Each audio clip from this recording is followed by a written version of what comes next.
Hola de nuevo, bienvenidas, bienvenidos a estas microcápsulas de introducción a la sociología. Hoy vamos a hablar del impacto que sostienen las redes sociales en la propia construcción de la identidad, en la propia construcción de la subjetividad en los entornos virtuales que acontecen a este tipo de redes sociales.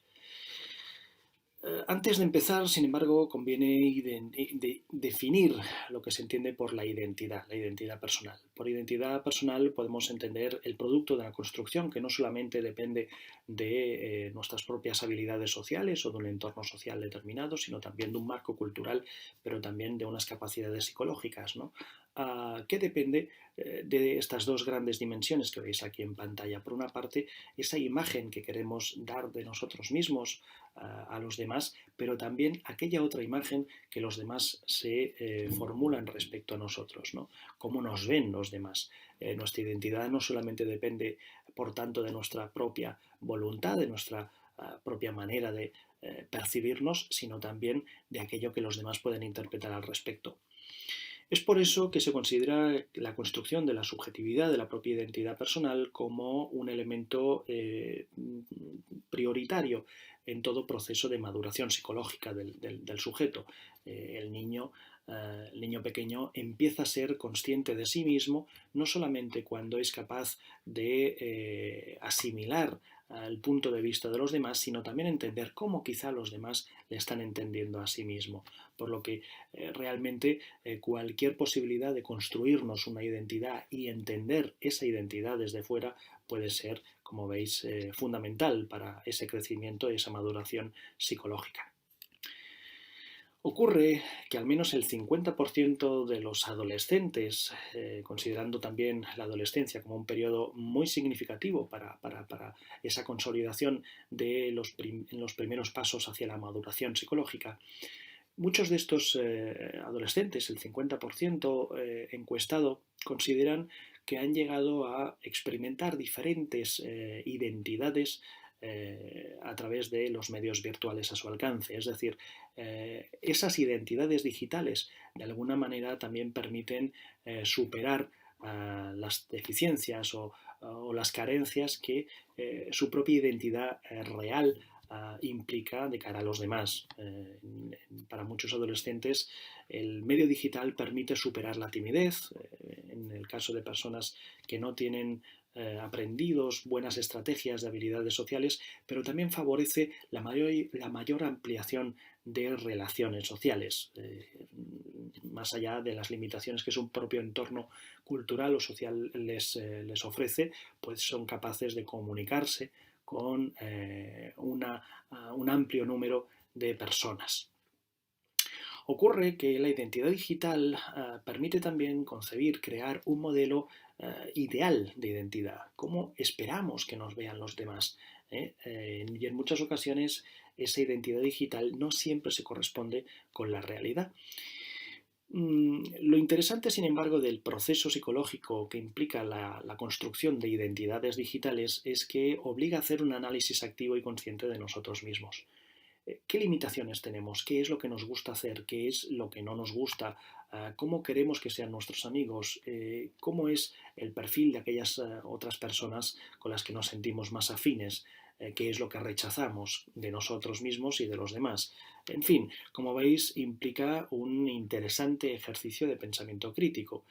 Y por otra parte, lo conveniente es entender por qué se están construyendo identidades alternativas o artificiales que en muchas ocasiones pueden ser muy distintas de las propias identidades personales. Pero ese es un ejercicio que generalmente no se suele hacer ni en los ámbitos domésticos o familiares ni tampoco escolares y que convendría tener muy en cuenta. Esta comunicación, de hecho, apela a vuestra voluntad profesional para que se pueda concienciar mejor hacer este tipo de ejercicios de autoanálisis crítico. ¿Por qué digo eso? Porque generalmente se establecen siempre dicotomías muy angustiantes entre lo que sería la representación ideal, como queremos que nos vean los demás, y lo que sería nuestra propia identidad real. Aquí en estas imágenes veis una parodia caricaturesca de lo que estoy diciendo. Ocurre finalmente que cuando invertimos muchísimo esfuerzo en crear una vida alternativa o una identidad que aunque no sea falsa, siempre está muy idealizada de nosotros mismos, quizá llegamos a invertir los valores de cómo somos en realidad y cómo nos despreocupamos en nuestra vida analógica, esa vida offline, cuando en realidad lo único que nos interesa es el atractivo o el interés o la atención que se nos reporta desde la vida online. No podemos confundirnos y considerar que en efecto nuestra vida más material, más carnal, más vivencial es la que vivimos en la dimensión offline. Por otra parte, también conviene entender que no siempre todo aquello que estamos plasmando en la red puede tener unas consecuencias ingenuas. Por el contrario, muchísimas de las cosas que se vuelcan en Internet van a permanecer mucho tiempo en la red y eso también puede ser contraproducente contra la reputación social propia y la de los demás. Eh, Hay que saber también gestionar qué es lo que se está vertiendo en la red. Cuando hablamos de nosotros mismos o hablamos de los demás, todo eso, insisto, se mantiene allí y puede ser muy perjudicial a nivel sociológico. Los límites de la intimidad, la propia responsabilidad que tenemos sobre nuestros propios datos personales como los de los demás, es algo que conviene tener cierta conciencia y ser consecuentes con lo que estamos escribiendo, vertiendo, mostrando, exhibiendo a través de la red.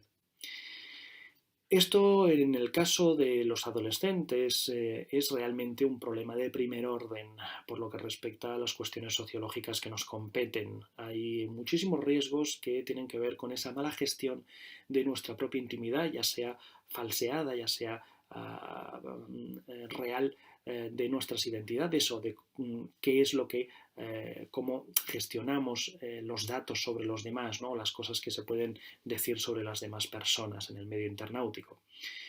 4 de los grandes riesgos que se pueden expresar, que se pueden manifestar en esos malos usos, sobre todo por parte de la adolescencia, son los que os apunto aquí en la pantalla.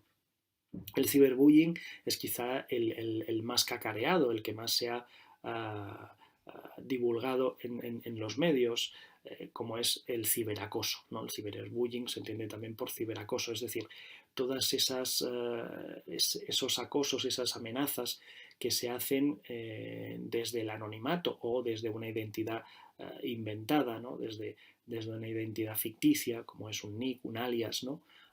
Contra los demás, entonces contra una persona en concreto. Esa persona se siente acosada en muchas ocasiones por diferentes medios digitales, ¿no? Que están difamando, que están amenazando a esta persona.